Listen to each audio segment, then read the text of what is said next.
Allahu Allahu Allahu Allah Allahu Allahu Allahu Allah.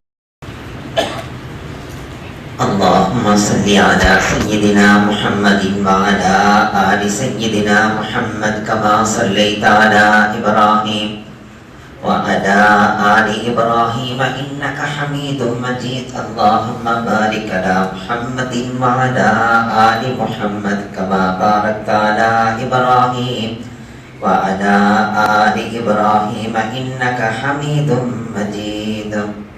Assalamualaikum warahmatullahi wabarakatuh. Alhamdulillahi rabbil alamin. Wassalatu wassalamu ala rasulihi khatamin nabiyyin wa ala alihi at-tayyibin wa ashabihi at-tahirin wal mu'minina wal muslimina kullihim ajma'in, amma ba'd. Faqad qala Allah ta'ala fi kalamihi al-qadim al-furqan al-majid. A'udzu billahi minasy syaithanir rajim. Bismillahir rahmanir rahim. Subhanaka la ilma lana illa ma 'allamtana innaka antal alimul hakim. In uridu illa al-islaha mastata'tu wa ma tawfiqi illa billah. Alayhi tawakkaltu wa ilayhi unib. Qala an-nabiy sallallahu alayhi wa sallam wasta'inu Allah bil kitman. Sadaqallahul aliyyul azim wa sadaqa rasuluhun nabiyyul karim. ونحن على ذلك من الشاهدين والشاكرين والحمد لله رب العالمين. அன்பிருந்த பெரியோர்களே, அருமை சகோதரர்களே, அல்லாஹ் நம்மீது நாளுக்கு நாள், வருடத்துக்கு வருடம், காலத்துக்கு காலம் நியமத்துகளை பொழிந்து கொண்டேதான் இருக்கிறார். ஒவ்வொருவரும் தன்னுடைய மனதை தொட்டு அவர்கள் நினைத்து பார்த்தால் நிச்சயமாக கடந்த காலங்களை விட நிம்மதியாகவும் சந்தோஷமாகவும் நல்ல செல்வ நிலையிலும் ஒவ்வொருவரும் இருப்பது நிச்சயமாக புரிய வரும். அல்லாஹ் அவர்களை நாளுக்கு நாள் முன்னேற்றத்தின் பக்கம்தான் கொண்டு செல்கிறானே தவிர யாரையும் அல்லாஹ் இழிவுபடுத்துவதில்லை, யாரையும் அல்லாஹ் கஷ்டப்படுத்துவதில்லை, யாரையும் அல்லாஹ் நெருக்கடியாக்குவதில்லை.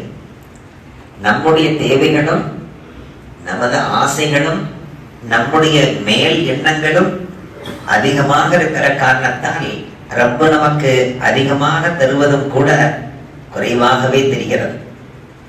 இல்லை என்றால் அல்லாஹ் நமக்கு வாரி வாரி வழங்கிக் கொண்டேதான் இருக்கிறார். அதற்கான நன்றியை நாம் செலுத்த கடமைப்பட்டிருக்கிறோம். ஆனால் ஒன்று, இந்த செய்தியை நாம் மனதில் நிச்சயம் கொள்ள வேண்டும். அந்த செய்தி என்ன? ரப்பு நமக்கு தருகின்ற நியமத்துகள் எதுவாக இருந்தாலும் அந்த நியமத்துகளுக்கு ரப்புக்கு நன்றி செலுத்துவதோடு கொஞ்சம் அமைதியாகவும் நாவழக்கத்தோடும் அதை திரற்றிக் கொள்ளாமல், பிறரிடத்தில் சொல்லி பெருமைப்பட்டுக் கொள்ளாமல் கொஞ்சம் அமைதியாக இருந்தால் அல்லாஹ்வின் உதவியை தொடர்ச்சியாக பெறலாம். நபிகள் நாயகம் ஸல்லல்லாஹு அலைஹி வஸல்லம் அவர்கள் இப்படி சொன்னார்கள், வஸ்தஈனுல்லாஹ பில் கித்மான்.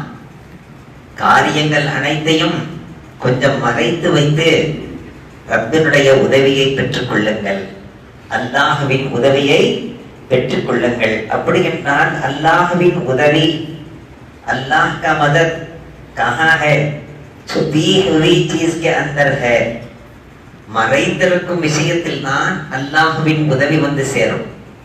பட்டவர்த்தமாக வெளிப்படுகிற போது உதவிகள் தடையாகிவிடும் என்று நபி அவர்கள் நமக்கு உள்ளே மறைந்திருக்கும் ரகசியத்தை சொல்லிவிட்டார்கள். இனி நாம் கவனமாக இருக்க வேண்டும். எதெல்லாம் நாம் மறைத்து வைக்க வேண்டும், எதையெல்லாம் நாம் மறைத்து வைக்க கூடாது என்கிற ஒரு குறிப்பை உங்களுக்கு முன்னால் வைக்கிறேன். மனைவி கணவனிடத்திலே மிக சந்தோஷமாக நடந்து கொள்கிறாள், கணவனின் உணர்வுகளை மதித்து நடக்கிறாள், மிக பிரியமாக இருக்கிறாள், ஊட்டி விடுகிறாள், சந்தோஷமாக இருக்கிறாள், வந்து கேட்டு வரையிலும் வந்து வழி அனுப்பி வைக்கிறாள். கார் டோரை திறந்து ஏறுங்களே நிஜமானதே என்கிறார். அந்த அளவுக்கெல்லாம் பாசம் பிரியத்தோடு இருக்கிற குடும்பங்கள் எல்லாம் உண்டு. கணவன் மீது உசிரையே வைத்திருப்பாள். நபிகள் நாயகம் ஸல்லல்லாஹு அலைஹி வஸல்லம் சொன்னார்கள், உன் மனைவி உன்னிடத்தில் நடந்து கொள்ளும் இந்த அழகான நடவடிக்கைகளை உனது நண்பர்களிடத்தில் சொல்லிவிடாதே. உன் மனைவி உன்னிடத்தில் இவ்வளவு அக்கறையாக நடந்து கொள்ளுகின்ற விஷயங்களை உனக்குள்ளே வைத்துக்கொள். உன் தாயிடத்தில் கூட சொல்லாதே, உன் உடன் பிறந்த சகோதரர்களிடத்திலும் கூட சொல்லாதே. உன்னுடைய நண்பர்கள் உயிரிலும் மேலான நண்பர்கள் என்று சொல்லுவாய். நான் என் மனைவியை விட என் நண்பர்களைத்தான் நேசிக்கிறேன் என்று சொல்லுகிற கூட்டம் உண்டு. ஃப்ரெண்ட்ஷிப் சாதாரண விஷயமா? அது ஃப்ரெண்ட்ஷிப் என்றெல்லாம் சொல்லுவார்கள். அந்த ஃப்ரெண்டுகளிடத்திலும் கூட சொல்லாதே. அதை நீ மறைத்து வைத்திருக்கிற காலமெல்லாம் உன்னுடைய மனைவியிடமிருந்து இந்த சந்தோஷத்தை நீ நிரந்தரமாக பெறுவாய் என்றார்கள் நபிகள் நாயகம் ஸல்லல்லாஹு அலைஹி வஸல்லம். உன் கணவன் உன்னிடத்திலே மிக இரக்கமாக நடக்கிறார், மிக பாசமாக இருக்கிறார். அவருடைய அந்த தனிமையிலே அவர் நடந்து கொள்ளும் விதங்கள், அவ்வப்பொழுது அவர் வாங்கி தருகின்ற கிஃப்ட்டுகள், அன்பளிப்புகள், எதையுமே உன் கணவர் நடந்து கொள்ளுகின்ற அந்த விதங்களை, அவருக்கு இருக்கின்ற சக்தியை, அவருக்கு அல்லாஹ் தந்திருக்கக்கூடிய பலத்தை உன் தோழிகளிடத்தில் நீ சொல்லிவிடாதே. நபி அவர்கள் தடை செய்தார்கள். மறைத்து வை, உன் மனதில் வை, யாருக்கும் சொல்லாதே. உன்னுடைய உடன் பிறந்த சகோதரிகளுக்கு கூட சொல்லாதே. நீ அதை மறைத்து வைத்திருக்கும் காலமெல்லாம் அந்த கணவனின் நிம்மதியை, அந்த கணவனின் அன்பை, அரவணைப்பை நீ தொடர்ச்சியாக பெற்றுக்கொண்டே இருப்பாய். அதை நீ வெளிப்படுத்தி விட்டால் அதை கேட்கின்ற உன் தோழி மனதளவிலே உன் கணவரோடு வாழ்வாள். மனதளவிலே உன் கணவரோடு அவள் வாழ்ந்து கொண்டிருப்பாள். நீ உன் மனைவியை பற்றி உன் நண்பர்களிடத்தில் நீ சொல்லுவாயானால் உனது நண்பன் மனதளவிலே உன் மனைவியோடு வாழ்ந்து கொண்டிருப்பான். எனவே நீ அதை வெளிப்படுத்தாதே என்றார்கள் நபிகள் நாயகம் ஸல்லல்லாஹு அலைஹி வஸல்லம். எவ்வளவு அழகான செய்தியை சொல்லி இருக்கிறார்கள் பாருங்கள். வெளிப்படுத்தக்கூடாது.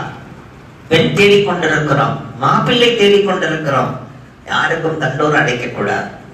பொண்ணு பார்த்துட்டு இருக்கீங்க, துவா செய்யுங்க. மாப்பிள்ளை பார்த்துட்டு இருக்கீங்க, துவா செய்யுங்க என்று எல்லோரிடத்திலும் சொல்லிக்கொண்டே திரிந்தால் 4.5 வருஷத்திலும் மாப்பிள்ளை கிடைக்காமலேயே தடுமாறி கொண்டிருக்கிறார். 3.5 வருஷமாச்சு, இன்னும் நல்லதொரு மணாலி கிடைக்கவில்லை என்கிற தடுமாற்றத்திலே இருக்கிறார். எவரிடத்திலும் சொல்லக்கூடாது.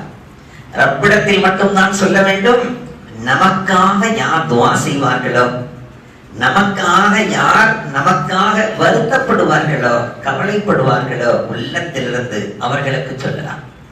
சரி, நிஸ்பத் அமைந்து விட்டது, இந்த இடத்திலே மாப்பிள்ளை என்று, இந்த இடத்திலே பெண் என்று முடிவாகிவிட்டால் அதையும் கூட எல்லோருக்கும் சொல்லி தெரியக்கூடாது. அதை சொல்ல வேண்டிய நேரம் என்று ஒரு நேரம் வரும்.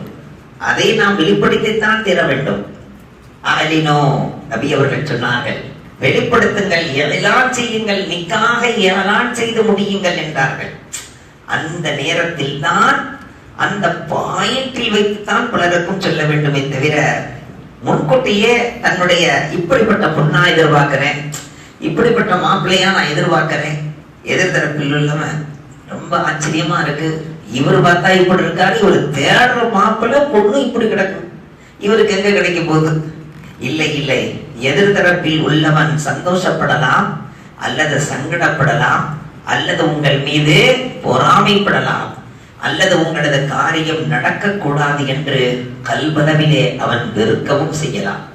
இதற்கெல்லாம் வாய்ப்பை ஏற்படுத்தி அவனை நீங்கள் குற்றவாளியாக ஆக்கி விடாதீர்கள் என்று நபிகள் நாயகம் ஸல்லல்லாஹு அலைஹி வஸல்லம் சொன்னதை நினைவில் கொள்ள வேண்டும்.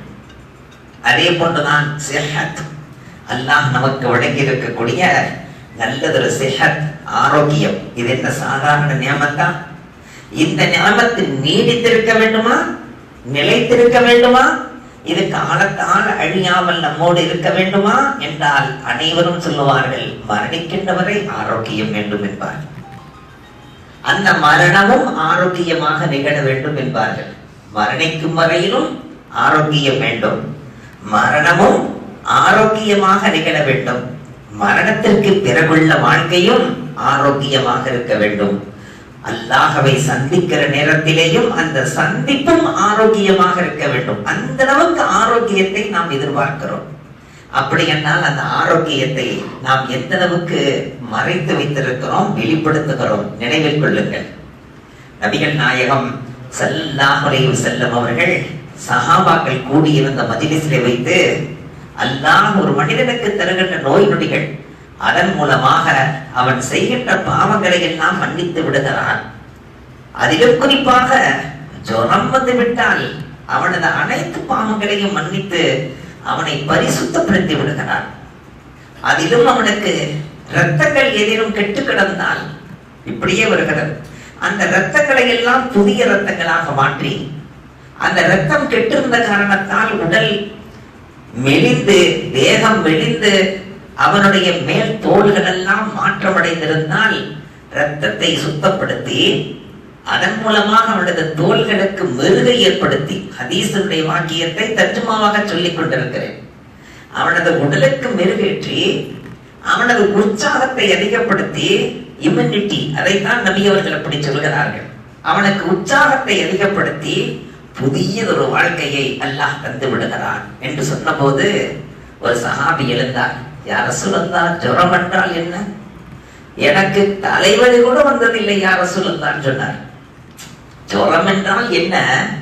எனக்கு இதுவரையிலும் தலைவலி கூட வந்ததில்லை யா ரசூலல்லாஹ் சொன்னார். உடனே நபியர் சொன்னார்கள், அன்பரே, இந்த மஜ்லிஸை விட்டு கொஞ்சம் வெளியில போங்க, அல்லாஹ்வுடைய ரஹ்மத் தடைபற்ற போது போங்க, வெளியில போங்கண்ணா.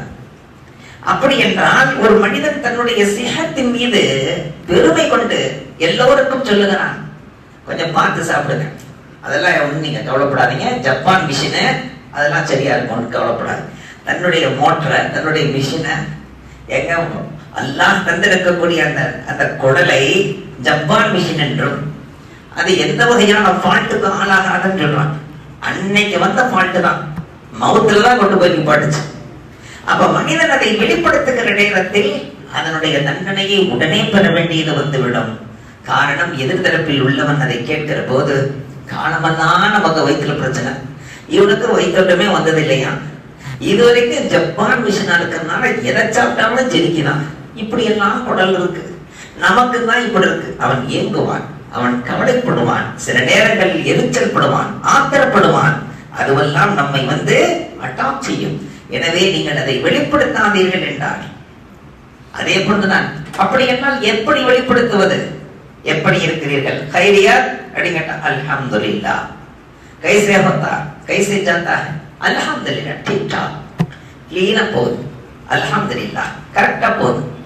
கொஞ்சம் உடம்புக்கு முடியல கேள்விப்பட்டேனே, அப்படித்தான் அப்படியே வரும், சில நேரங்களில் சரியா போயிடும், அல்ஹம்துலில்லாஹ், அல்லாஹ் தானே எல்லாம் நடத்தலாம், இப்படியே மேலோட்டமாக பதில் சொல்லணும்.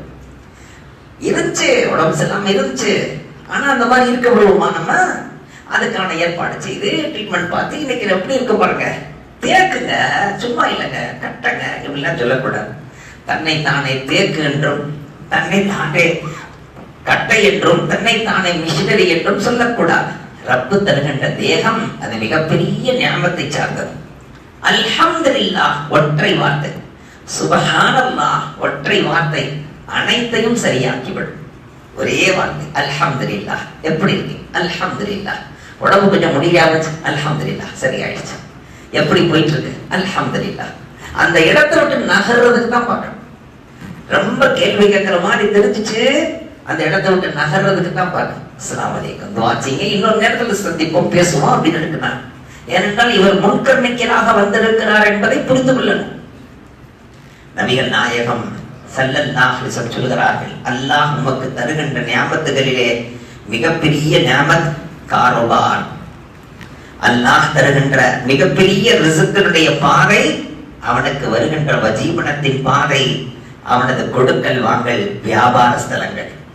அந்த வியாபாரத்தில் என்ன வருகிறது, என்ன போகிறது, அதனுடைய லாபம் என்ன, நஷ்டம் என்ன, அதை விலாவாரியாக எல்லோருக்கும் சொல்லக்கூடாது. அதில் எத்தனையோ விஷயங்கள் மறைந்திருக்கும். எத்தனையோ நுணுக்கங்கள் இருக்கும். இன்று தருகின்ற ரப்பு நாளை மழையை வேற பக்கம் திருப்பி விடலாம்.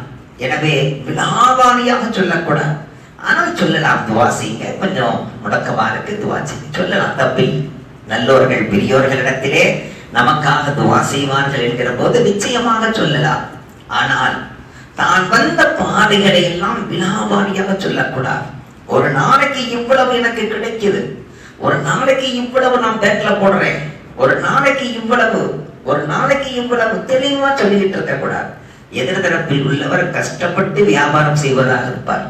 நாமளதான் முக்கி வியாபாரத்தினால 2000 ரூபாய் தாண்ட மாட்டது. அந்த 2000 1500 ரூபாய் போயிருது, 500 தான் தங்குது. ஆனா இந்த மனுஷன் சொல்லும் போதே நமக்கு ரொம்ப கவலையா இருக்கு. என்ன கவலையா இருக்கிறது?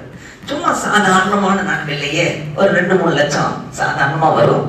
அதுல போறதெல்லாம் போனது போக மிச்சம் ஒரு 2 லட்சம் அப்படி தங்கும். இப்படிலாம் சொல்லுவாங்க. சொல்லக்கூடாது. மறைத்து வையுங்கள். உங்களது வியாபாரத்தில் அல்லாஹ் பரக்கத் வைத்திருக்கிறார். பரக்கத் என்பதை 10 பங்காக போட்டால் அதிலே 9 பங்கை நீங்கள் செய்கிற வியாபாரத்தில் வைத்திருக்கிறார். நபிகள் நாயகம் ஸல்லல்லாஹு அலைஹி வஸல்லம் சொன்னார், பரக்கத் என்பதை 10 பங்காக போட்டால் அதிலே 9 பங்கை அல்லாஹ் வியாபாரத்தில் வைத்திருக்கிறார். ஒரே ஒரு பங்கை மட்டும்தான் உலகம் முழுக்க தூது விட்டிருக்கிறார். எனவே அதில் இருக்கக்கூடிய லாப நஷ்டங்களை, லாபங்களையும் சொல்லாதீர்கள், வருகின்ற நஷ்டங்களையும் சொல்லாதீர்கள். ஏனென்றால் கிடைக்கின்ற லாபங்களும் அது நிரந்தரம் அல்ல, உங்களுக்கு ஏற்பட்டிருக்கிற நஷ்டங்களும் நிரந்தரம் அல்ல. அதை நீங்கள் சொல்லி நிரந்தரமாக்கி விடாதீர்கள் என்றார்கள் நபிகள் நாயகம் ஸல்லல்லாஹு அலைஹி வஸல்லம். ரொம்ப இதா ஒரு கடையை பிடிக்கிறோம் என்றால், நான் கடை தேடிக்கிட்டு இருக்கேன், ஒரு கடை வைக்கலான் இருக்கேன், இடத்துல வைக்கலான் இருக்கேன், 4 சந்து ஒரு இடத்துல ஒரு புக்கில் வைக்கலான் இருக்கேன், அனைத்தையும் வெளிப்படுத்துறது. கடை கிடைக்கவே செய்யாது. வருஷக்கணக்கா தேடுவார். நான் கடை வைப்பதை, என்ன கடை வைக்க போகிறோம் என்பதை, அதை எப்படியெல்லாம் வைக்கலாம் என்று நான் ஒரு பிளானிங் போட்டிருக்கிறேன், நான் ஒரு இது பண்ணிருக்கேன். இதுவரைக்கும் யாரும் அப்படி வச்சிருக்க கூடாது, அந்த மாதிரி வைக்கலான் இருக்கேன். இதெல்லாம் சொல்லக்கூடாது. ஹுதில் அமரபி தத்பீர். நபிகள் நாயகம் ஸல்லல்லாஹு அலைஹி வஸல்லம் சொன்னார்கள், நீங்கள் செய்கின்ற ஒவ்வொரு காரியங்களையும் பிளானிங்கோடு செய்யுங்கள். ஆனால் அந்த பிளானை யாரிடத்திலும் சொல்லாதீர்கள், உங்களை படைத்த ரப்பிடத்தில் மட்டும் சொல்லுங்கள். அந்த பிளானை ரப்பிடத்தில் மட்டும் தான் சொல்ல வேண்டுமா, வேறு யாரிடத்திலும் சொல்லாதீர்கள் என்று நபிகள் நாயகம் ஸல்லல்லாஹு அலைஹி வஸல்லம் அவர்கள் தடை செய்தார்கள். இன்னும் எதையெல்லாம் தடை செய்தார்கள் தெரியுமா? நீங்கள் காணுகின்ற கனவுகளை யாரிடத்திலும் சொல்லாதீர்கள். நீங்கள் காணுகின்ற கனவை யாரிடத்திலும் சொல்லாதீர்கள். நீங்கள் சொல்லாத வரையிலும் பாதுகாப்பை பெறுவீர்கள், சொல்லிவிட்டால் அது நடந்தே தீரும் என்றார்கள் நபிகள் நாயகம் ஸல்லல்லாஹு அலைஹி வஸல்லம். எல்லாத்தையும் சொல்லுங்க. 4 பேர் ஒன்னா உட்கார்ந்து பேசிட்டு இருக்க போது ஒருத்தர் ஒரு கனவு சொன்னார். நான் நேற்று ஒரு கனவு கண்டேன். என்னடா, இவரு ஒரு கனவை சொல்லிட்டாரு, அவரும் ஒரு கனவை சொல்லிட்டாரு, இப்ப நாம சொல்லாம இருந்தா சரிப்பட்டு வராது, அதனால நம்மளுக்கு நானும் ஒரு கனவு கண்டேங்க அப்படி சொல்லிட்டு இவரு என்ன செய்யறாரு, பார்க்காத கனவை பார்த்ததாக சொன்னால் நாளை கியாம நாளிலே அவருக்கு முன்னால் கோதுமை வித்துகளை முன்னால் போடப்பட்டு அந்த வித்துகளுக்கு மத்தியிலே முடிச்சு போட சொல்லுவான் அல்லாஹ். உடனே இவன் கேட்பான், ரப்பே, இந்த வித்துகளை எப்படி முடிச்சு போடுறது? இதன் நூலா, இதனை கயிறா, இதை எப்படி முடிச்சு போடுறது? அப்படி என்றால் இதை முடித்து போட முடியாது என்கிற நீ, பார்க்காத கனவை பார்த்ததாக முடிச்சு போட்டாயே, அது முடிஞ்சுச்சா? அப்ப இதுவும் முடியும், செய் என்றெல்லாம் சொல்லுவானாம். எதை செய்ய முடியாதோ அதை செய் என்று சொல்லி அவன் தக்லீஃப் செய்யப்படுவான் என்றார்கள் நபிகள் நாயகம் ஸல்லல்லாஹு அலைஹி வஸல்லம். கனவுகளை அனைவருக்கும் சொல்லிக் கொண்டிருக்கக்கூடிய ஒன்றல்ல, அது ஒன்று பஷாரத்தாக இருக்கலாம் அல்லது அது நதீராக இருக்கலாம். நபிகள் நாயகம் ஸல்லல்லாஹு அலைஹி வஸல்லம் சொன்னார், ஒன்று அடுத்து என்ன நிகழப் போகிறது என்பதற்கான சுப செய்திகளாக இருக்கலாம், அல்லது அடுத்து என்ன நிகழப் போகிறது என்கிற எச்சரிக்கை செய்திகளாக இருக்கலாம். அப்படி நீங்கள் காணுகின்ற கனவுகளை அதை கேட்டு உள்வாங்கி அதனுடைய விளக்கங்களை அறிந்து நல்ல மனதோடு உங்களுக்கு விளக்கம் சொல்லக்கூடியவர்கள் இன்றைய காலகட்டத்தில் எவருமே இல்லை. எனவே ரப்பிடத்தில் மட்டுமே நீங்கள் அதை சொல்லுங்கள், வேறு யாருக்கும் சொல்லாதீர்கள் என்று 1400 ஆண்டுகளுக்கு முன்பாக நபி அவர்கள் சொல்லி தந்தார்கள். கனவு கண்ட பிறகு சொல்லுங்கள், ஹைரன் தலக்கா ஷர்ரன் தபக்கா, கைருல் லனா ஷர்ருல் லிஅதாஇனா என்று நீங்கள் சொல்லிக் கொள்ளுங்கள். கைரன் தலக்கா, நான் கண்ட கனவினுடைய நனவை அல்லாஹ் சந்திக்க வைப்பானாக. ஷர்ரன் தவக்கா, நான் கண்ட கனவின் தீங்கிலிருந்து அல்லாஹ் என்னை பாதுகாப்பானாக. கைருல் லனா, நனவுகள் எல்லாம் நம்மை சார்ந்தது. ஷர்ருல் லிஅதாஇனா, தீங்குகள் எல்லாம் நம் விரோதிகளுக்கு உரியது என்று நீங்கள் சொல்லிவிடுங்கள் என்று நபி அவர்கள் சொல்லி தந்தார். இவ்வளவு நீண்ட துவாவை எப்படி மனப்பாடம் செய்தது என்று நீங்கள் கவலைப்பட வேண்டாம். அதனுடைய அர்த்தத்தை சொன்னால் போதுமானது. யா அல்லாஹ், நான் கண்ட கனவின் நனவை எனக்கு தந்திடு, தீமைகள் இருந்து பாதுகாப்பை தந்திடு. நனவுகள் எல்லாம் எங்களுக்குரியது, தீமைகள் எல்லாம் விரோதிகளுக்குரியது என்று நீங்கள் சொல்லிவிடுங்கள். தர்ஜுமாவை மிகவும் திருத்தமாக 2வது முறையும் சொல்லிவிட்டேன். ஆனால் கனவை மட்டும் மற்றவரிடத்தில் சொல்லி அவர் இவர் என்று எல்லோரிடத்திலும் சொல்லிக் கொண்டு திரியாதீர்கள். அப்படி நீங்கள் சொல்லிக் கொண்டு திரிந்தால் அது நிகழ்ந்தே தீரும் என்றார்கள் நபிகள் நாயகம் ஸல்லல்லாஹு அலைஹி வஸல்லம். ஒருவர் கனவிலே பார்க்கிறார், அவரை துரத்தி கொண்டு புலி ஒன்று வருகிறது, அவரை துரத்தி கொண்டு ஒரு சிங்கம் ஒன்று துரத்தி கொண்டு வருகிறது. கனவை இவ்வளவுதான் பார்த்தார். ஹசரத், நான் இப்படி கனவை பார்த்தேன், அதற்கு என்ன விளக்கம் என்று கேட்டார். நான் சொன்னேன், நீங்கள் ஓடிக்கொண்டே இருந்தீரா நின்று விட்டீரா என்று கேட்டேன். ஓடிக்கிட்டே இருக்கிறேன், அதுவும் ஓடி வந்துகிட்டே இருக்கு. அதனிடத்தில் அகப்பட்டீரா இல்லை பிடிபடாமல் சென்று விட்டீரா, அதான் அது தெரியல என்றார். பிறகு நான் கேட்டேன், அதனுடைய பயம், அதை துரத்தி கொண்டு வந்த பயம் இப்பொழுதும் கல்வியில இருக்கிறதா இல்லையா என்று கேட்டேன். எவ்வளவும் கேட்ட பிறகு சொன்னேன், இதை என்னிடத்தில் மட்டும் சொன்னீர்கள், வேறு யாரிடத்திலும் சொல்ல வேண்டாம். உண்மையிலேயே எங்கேயாவது இடத்துல நீங்கள் சிங்கத்திடத்தில் பிடிபட்டு போகாமல் போனாலும், ஒரு புலியிடத்தில் பிடிபட்டு போகாமல் போனாலும், ஒரு நாய் நிச்சயம் துரத்தும் உங்களை. எனவே யாரிடத்திலேயும் இதை சொல்லாதீர்கள், அல்லாஹ்விடத்தில் மட்டும் சொல்லுங்கள். நீங்கள் ஓடிக்கொண்டே இருக்கிறீர்கள், அது துரத்தி கொண்டிருக்கிறது, அதனிடத்தில் நீங்கள் பிடிபடவில்லை என்பதை வைத்து சொல்லுகிறேன். இப்னு சீரீன் ரஹ்மத்துல்லாஹி அலைஹி சொல்கிறார்கள், எதிரிகள் உங்களை துரத்துவார்கள், ஆனால் உங்களை அவர்கள் அடைய மாட்டார்கள், அவர்கள் உங்களை தொடமாட்டார்கள். நீங்கள் தைரியமாக ரப்புக்கு நன்றி செலுத்துங்கள் என்று சொல்லி அனுப்பினீர்கள்.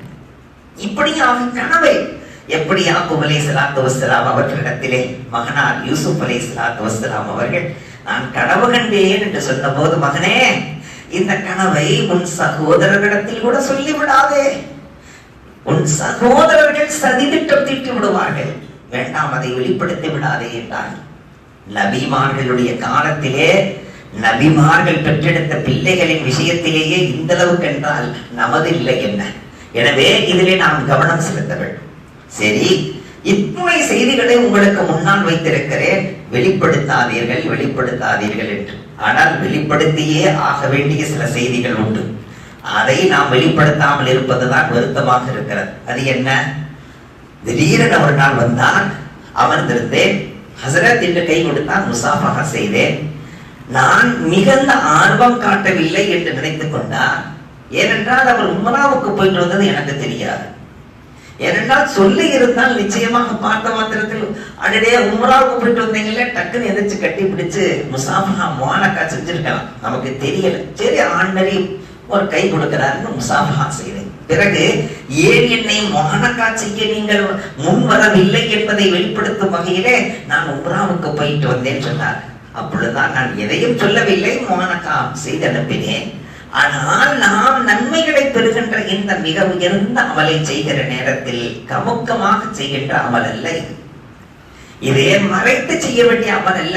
நபிகள் நாயகம் ஸல்லல்லாஹு அலைஹி வஸல்லம் அவர்களிடத்திலே ஹஸரத் உமர் ரலியல்லாஹு அன்ஹு அவர்கள் வருகை தந்து, யா ரசூலல்லாஹ், நான் உம்ரா செய்ய நாடி இருக்கிறேன், எனக்காக துஆ செய்யுங்கள் என்றார்கள். உடனே நபிகள் சொன்னார்கள், நீங்கள் செல்லுகின்ற இடம் சாதாரணமான இடம் அல்ல, அடி எடுத்து வைக்கிற எல்லா இடங்களுமே துஆக்கள் கபூல் ஆகிற இடம். அந்த இடத்தில் யா உஹைய, என் சிறிய சகோதரனே, லா தன்சனா பிதுஆஇக்கும், எங்களை உங்களது துஆவிலே மறந்து விடாதே என்று நபி அவர்கள் முன்வைத்தார்கள். உங்களுக்காக நாங்கள் துஆ செய்கிறோம், துஆக்கள் அங்கீகரிக்கப்படுகிற இடம் செல்கிறீர், அங்கே வைத்து எங்களை மறந்து விட வேண்டாம். லா தன்சனா, லா தன்சனா, எங்களை மறந்து விட வேண்டாம். பி துஆஇக்கும், உங்களுடைய துஆவிலே எங்களை மறந்து விட வேண்டாம்.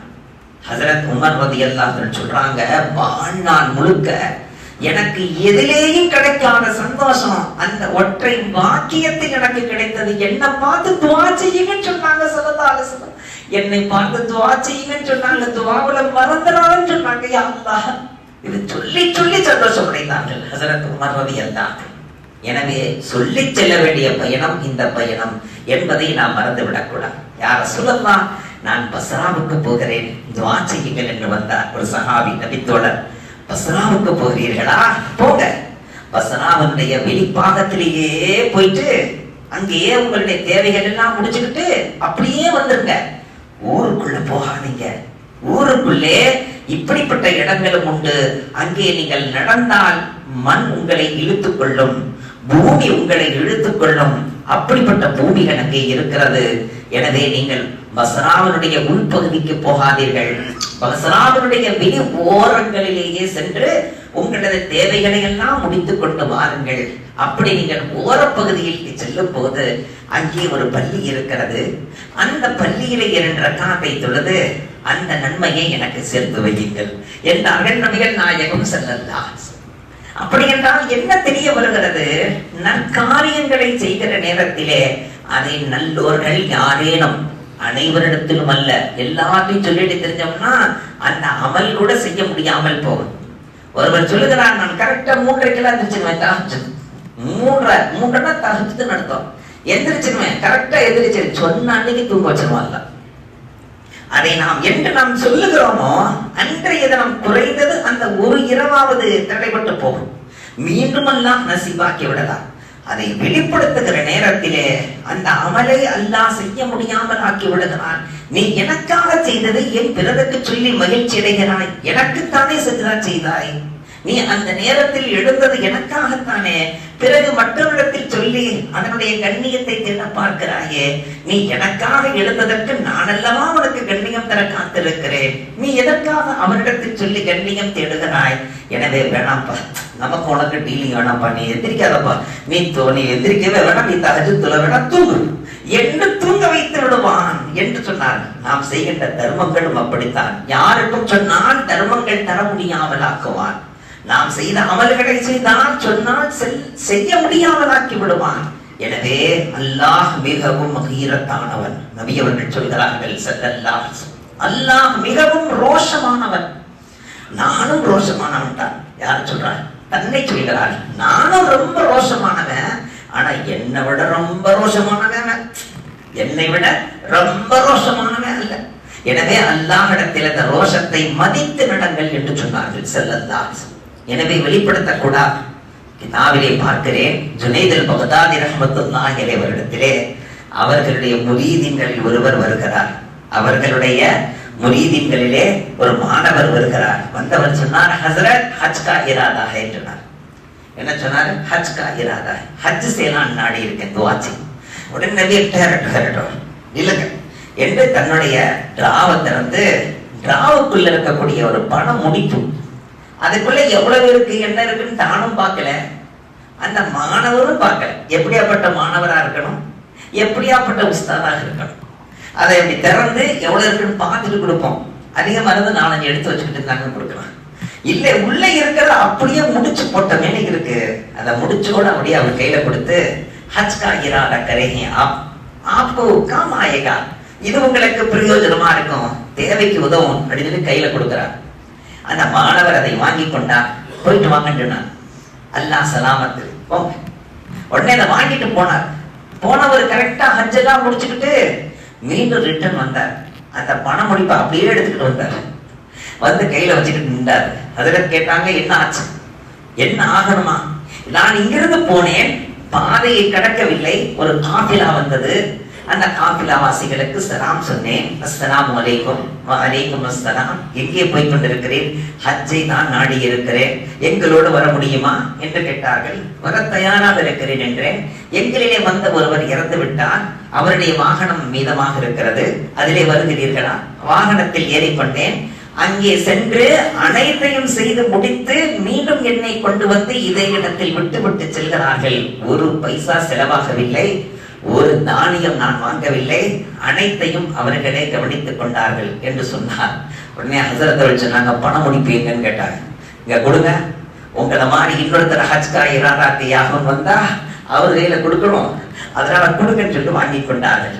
நினைத்து பார்க்கிறோம், பெருந்தகைகளிடத்திலே நாம் சொல்லி அவர்களிடத்தில் துஆவை பெறுகிற நேரத்தில் உயிருக்கு பாதுகாப்பு, உடைமைகளுக்கு பாதுகாப்பு, மானங்களுக்கு பாதுகாப்பு, மரியாதைகளுக்கு பாதுகாப்பு.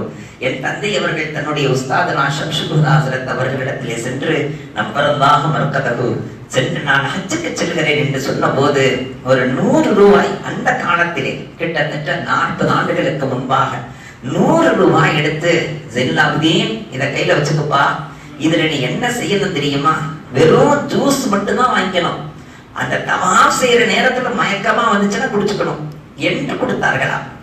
நினைத்து பார்க்கிறோம், அந்த பணத்துக்கு எவ்வளவு பறக்கத்து இருந்திருக்க வேண்டும், அந்த பணத்திலே எவ்வளவு பாசம் நிறைந்திருக்க வேண்டும், அதை எவ்வளவு பாதுகாப்பாக பயணத்தை ஆக்கி இருக்க வேண்டும். எனவேதான் பிறரிடத்தில் சொல்லி, சொந்த பந்துகளிடத்திலே சொல்லி, முஃமின்கள் முஸ்லிம்களிடத்திலே சொல்லி அவர்களது துஆவை பெற்றுக்கொண்டு செய்ய வேண்டிய சஃபரிலே கட்டுப்பட்டதுதான் இவைகள். அதை மறைமுகமாகவோ மறைத்தோ அதை கமுக்கமாகவோ செய்யக்கூடிய அமல்கள் அல்ல என்பதை மனதில் கொள்ள வேண்டும். அனைவருடைய துஆவை பெற்றுக்கொண்டு செல்லும் போது அல்லாஹ் ஆரோக்கியமாக திருப்பி வைப்பான். அந்த ஆரோக்கியமான திரும்புதலை அனைத்து ஹாஜிகளுக்கும் அல்லாஹ் வழங்கி அருள் செய்வானாக. வ ஆகிரு தஅவானா அல்ஹம்துலில்லாஹி ரப்பில் ஆலமீன். அஸ்ஸலாமு அலைக்கும் வரஹ்மத்துல்லாஹி வபரகாத்துஹு.